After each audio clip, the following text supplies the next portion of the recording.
Bonsoir à Jérusalem. L'armée israélienne dit avoir voulu éliminer un haut gradé du Hamas.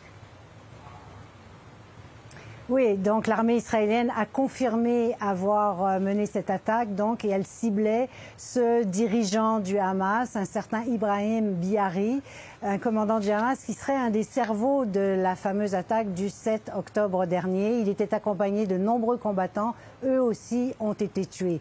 Mais ce bombardement, Patrice, a fait d'énormes dégâts.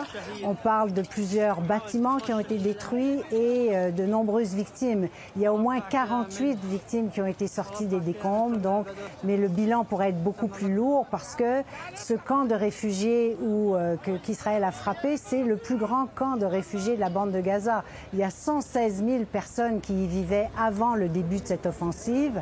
Ça se trouve dans le nord de l'enclave, donc il y a certainement des gens qui étaient partis se réfugier dans le sud, mais il reste encore beaucoup de Gazaouis qui vivent encore dans cette enclave.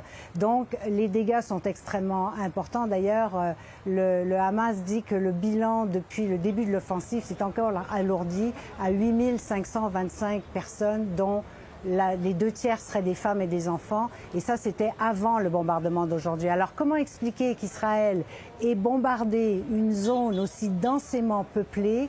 On peut écouter la réponse d'un militaire israélien qui était questionné là-dessus.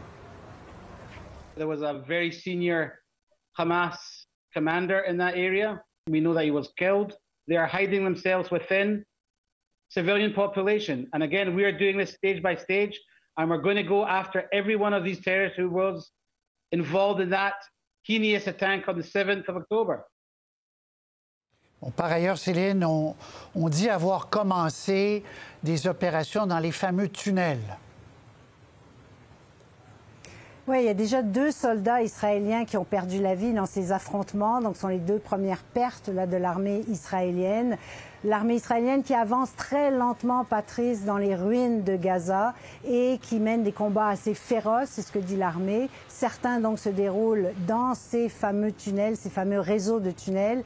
Et ça, c'est vraiment la priorité de l'armée israélienne, de détruire ce réseau de tunnels de plusieurs centaines de kilomètres ou au moins de les contrôler. L'autre priorité d'Israël, Patrice, ça reste évidemment les otages. Il y a encore 239 ou 240 otages qui sont aux mains du Hamas. Et la branche armée du Hamas a laissé savoir aujourd'hui qu'elle s'apprêtait à libérer certains otages dans les prochains jours. On ne sait pas vraiment ce que ça veut dire, mais c'est sûr que ça donne de l'espoir aux familles. Et ça, c'est une façon de mettre de la pression sur Benjamin Netanyahou pour qu'il y ait des négociations, même si hier, le Premier ministre israélien a dit qu'il n'y aurait pas de trêve et que c'était le temps de la guerre. Mais il y a juste 4 otages jusqu'à maintenant qui ont été libérés, 4 femmes et bien sûr cette soldate aussi qui a été libérée par l'armée hier. En direct de Jérusalem, merci beaucoup Céline, merci, bonsoir. Merci Patrice. Au revoir.